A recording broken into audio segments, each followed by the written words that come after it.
Miarabantsika rehetra amin'ny anaran'i Jesoa, ilay tompon'izao rehetra izao. Ahoana no hiaraha-miaina amin'ireny olona difficile be ireny. Izay indray havana ny lohatenin'ity vidéo manaraka ity. Marobe nareo no mandefa hafatra miafina, mitantara olana fifandraisana ato anatin'ity pejy ity. Ilay olona izay resahana eto dia mety hoe olona akaiky anao, mety ao an-tokantrano ihany. Na ihany koa olona manodidina anao eo, na any am-piangonana, na any am-piasana, mety mpiara-miasa, olona miray birao aminao mihitsy. Kanefa dia tena hoe difficile be ilay olona. Ary ilay difficile izay resahana eto dia ren'ilay olona mimonjomonjo. Tsy tatao ahoana tsy azo iresahana reny mihitsy. Ary rehefa miresaka aminy ianao dia tonga dia varadatsaka. Tampotampo koa tonga dia varadatsaka, teny mahery, teny mandratra fo foana anao avoakany. Ary tena ohatrany hoe manao teny hafahafa, farafarateny, teny maneso, manambany, manabaty, mandaja, sy ny oatra manalabaraka, zay. Ohatrohatran'izay zany le hoe olona difficile, nefa dia miara-miaina aminao le izy. Zany ny fiarahamonina izay tsy maintsy hatrehanao ao am-piasanao, ohatran'izay le olona. Na koa io olona io le tsy azo tohina mihitsy fa dia le kizitina be. Tonga dia miakatra foana rehefa misy zavatra kely dia mitabataba dia mikikika. Ohatrany hoe vonona hifanasa vangy aminao foana izy. Ohatrany hoe tsy mampaninina azy mihitsy za miady aman'olona zany. Dia izy efa miady amin'ny daholo, mipiara-miasa ao, raha any am-piangonana dia mipiara-mivavaka, raha amin'ny fianakaviana dia ny mpiray taposiny ohatrany efa miady amin'ny daholo. Fa dia izay mihitsy izy dia ohatr'izay koa rehefa miresaka ao izy dia manameloka ny hafa foana. Dia tsy mety diso mihitsy, tsy fona zany mihitsy io olona io. Ary dia rehefa miteny dia violence foana ny communication. Mbola misy fotoana resahako ihany ato amin'ity pejy ity hoe inavy ireo sakana amin'ny fifandraisana. Hoe tsy tokony ampiasaina reto teny reto fa reto ilay antsoina hoe herisetra rehefa miresaka tsika hoe communication violente. Fa tena mila ianarana zany ry havana, tena mila ianarana zany. Ary zany no tena tsy ampy amin'ny fiarahamonina izay misy antsika amin'izao fotoana izao. Eny amin'ny commentaire eny dia efa hita ilay izy. Eny amin'ny resaka izay atao eny dia efa hita ilay izy. Ary raha vitan'ny commentaire sana moa nefa indrindray miara-miaina amin'ilay olona ianao. Dia tena tsy vitanao hoe ahoana ny ataoko fa tena misy olona moa voangana kely dia efa afatra hoe tena sepotra pasteur ao izy. Tena te hiala amin'ny asako ao izy satria vao niresaka kely taminy fotsiny ao izy dia tena tonga dia tsapako hoe ohatra mitady ho sepotra fa tonga dia ohatra ny teny hafahafa be daholo nefa teny tsotra fotsiny zavatra mba resahako aminy. Tena misy olona io olona antsoina hoe difficile be io. Ary io olona io izy tsy mahatsapa an'izany. Mety mahatsapa ihany izy fa amin'ny ankapobeny mieritreritra ny tena matanjaka sy mahery izy. Hoe zaza ataona inona fa petahako, ataoko mahitsy. Ohatrohatran'izay zany le fomba fisainany dia izy zany tena mieritreritra ny tena hoe ambony ao anatin'ilay izy. Nefa dia tena mampalahelo satria tena tsy ampy fitiavana ry havana. Dinio ane, tsy ampy fitiavana io olona io. Ny mahatonga anazy manao an'izay zavatra. Tsy mbola idirantsika lala aloha izay fa dia hoe ahoana ny atao manoloana an'ilay izy. Ny voalohany aloha dia izao. Tena mila ny fanahin'Andriamanitra ianao, ny Fanahy Masina mihitsy, hitoetra ao anatinao, hiatrika aminao an'io zavatra io. Satria ny Fanahy Masina any amin'ny Galatiana 5:2 dia milaza manao hoe ny vokatry ny fanahy dia fitiavana, fifaliana, fahalemem-panahy. Zany hoe ny Fanahy Masina ao anatintsika zany no manome antsika ilay fitiavana, fahalemem-panahy. Entintsika miatrika an'ilay izy fa raha tsy zany, raha vao tsy amin'ny Fanahy Masina tsy vitanao miatrika an'io fa dia tonga dia gidragidra foana ny fiarahanareo. Dia izao koa ny faharoa, vavaka. Io koa tena zava-dehibe. Haitsika ihany ilay tenin'Andriamanitra hoe mivavaha ho an'izay manenjika anareo, mivavaha ho an'ny fahavalonareo, tiava ny fahavalonareo.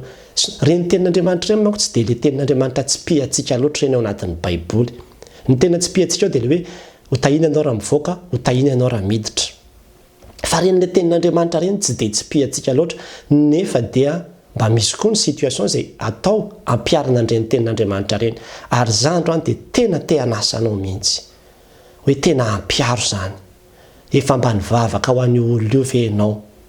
Sa dia mitaraina tsy mitaraina roa foana ny amin'ny toetran'ilay olona mitabataba etsy. Raha ilay fotoana hitabatabanao tsy manovana inona inona. Ny fotoana hitateranao ny ataony olona io amin'ny namanao sy ny ohatran'izany tsy manovana inona fa ny vavaka ihany. mivavaka ny tena zava-dehibe indrindra ary le vavaka tsy hoe mivavaka ho anao mba hoe ho anao fotsiny fa tena mivavaka ho azy mihitsy hoe tompo mangataka mba homeo fitiavana izy mba homeo fifaliana izy mba homeo fahalemem-panahy izy mba amboary ny fony amboary ny sainy fa tena mijaly ry havana ny olona miara-miaina amin'ny olona ohatran'io tena mijaly kanefa dia zao hoe rehefa ao anatiny ianao dia tsisy azonao atao fa misy fotoana tena tsy afaka miala ianao satria asa le iziko le mpampiasa anao dia ianao ve hiala amin'ny asa anao ary na dia ny tenin'Andriamanitra aza amin'ny tenin'izany manao hoe raha tezery ny mpampiasa ianao izy aza miala indraindray mpiara-miasa piray birao aminao le izy indraindray olona ray tapo aminao le izy fianakavianao le izy ahoana no ialanao amin'izany fa dia tena hoe tsy maintsy mivavaka tsika mba hahafahan'Andriamanitra manova azy fa Andriamanitra ny manova olona dia izay koa ny fahatelo aza miezaka ny hanova azy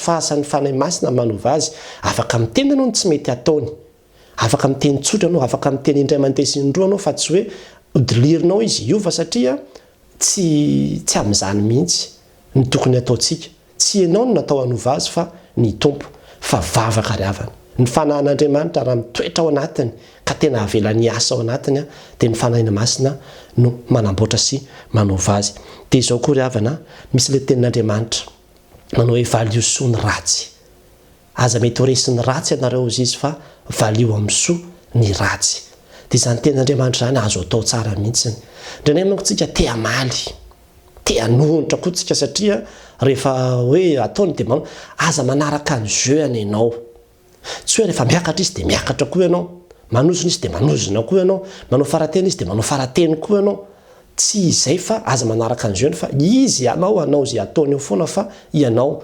mijanona amin'ny valeur anao ao amin'Andriamanitra ary izay le tena hoe mila mangataka tsy vitanao zany mafy io tsy vitanao zany raha tsy ny Fanahy Masina mihitsy no tena hoe miasa ao anatinao ary izay matontsika mila miaina miaraka amin'ny Fanahy Masina tsika fa raha zany tsy vitantsika ny miara-miaina amin'izao fiarahamonina masika be izay misy atsika zao dia izao ry havana Jesoa banjinina aza io olona io nijerevanao fa Jesoa jerevana satria i Jesoa no mijery anao mety ozy ny olona hoe resy zay fanangina zay tsy niteny tsony zay dia izao nefa ny aozy ianao noho ny amin'ny tompo dia aleoko mangina noho ny amin'ny tompo dia aleoko mandefitra noho ny amin'ny tompo dia aleoko tsy mamaly Jesoa jerena aza io raha vao io olona io nijerevanao dia tsy maintsy tafamaly foana ianao hoe le vidingin'ny rambony avao ny ry pastera ny tena tsy zakako hoe za le mangina tsy mihina fa izy midingitra ambo ka tsy maninona aza manao an'izany olona midingin-drambo zany fa ny devolony misy rambo fa tsisy olona midingin-drambo zany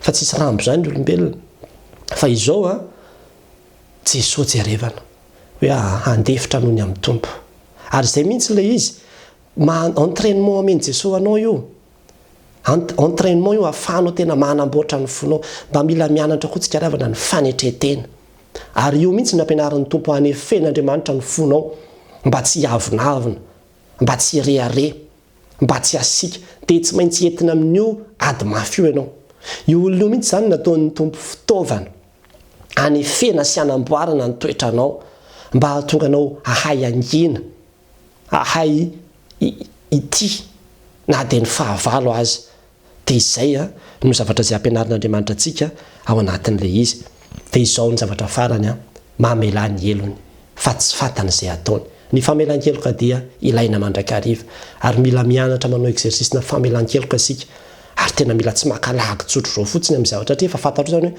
efa ohatran'izay zany ny toetrany tsy hoe za no hanova azy fa Andriamanitra efa nivavaka dia izay fotsiny dia tsy makalagy ianao fa dia avelanao izy anao ny ataonao dia tsy voatery tsy maintsy hiteny foana tsy maintsy hiteny amin'ny foana fa dia izao fotsiny dia misy fotoana indray dia jerevana fotsiny misy ny tenin'ny filohan'ny fijekema zay moa hoe ny sofina endro izy dia mba mahay marenina koa indraindray misy fotoana tsy maintsy manao manidiny sofina fotsiny tsy rarahan'le izy zay dia tsy makalagy dia avotsitra fotsiny satria ianao fa mahafantatra hoe ty olo ty efa ohatran'izay mihitsy izy fa dia entina mbavaka izy mba hiova dia mamela heloka azy ianao fa tsy mitahiry lolopo aminao satria le lolopo iny rehefa mi-explose iny amin'ny fotoana anankiray dia mitovy amin'ilay hoe tezitra tamin'ny foana ihany ianao tsy mety fa ny antsika kristiana mila mamela heloka tsika ary ny ampianarin'Andriamanitra anao io fa ampianarin'Andriamanitra anao io satria mba tsy maintsy ho ampiarina amin'ny fiainanao koa ny le tenin'Andriamanitra samihafa ireny tiava ny fahavalonareo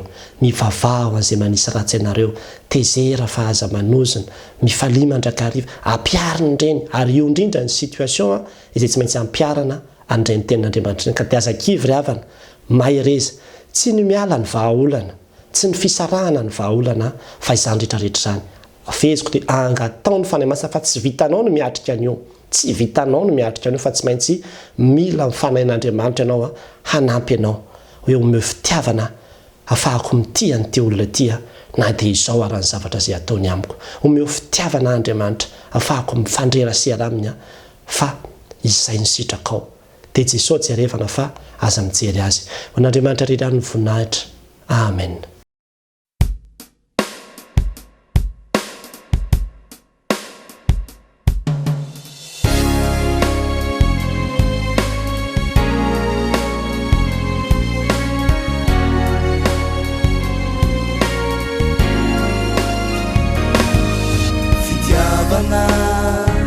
Fifakatiavana io no didy napetraka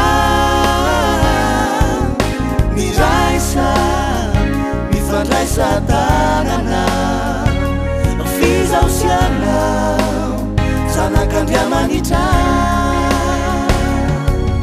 fitiavana fifakatiavana io no didy napetraka miraisa mifandraisa tanana fizausiana zanak'Andriamanitra andeha izara fity amizao tontolo izao andeha torio fa Kristy nampianatra mba hifankaty oro fotsikindray ny mipitso manokizay fizaosinao diray satria zanakiny raha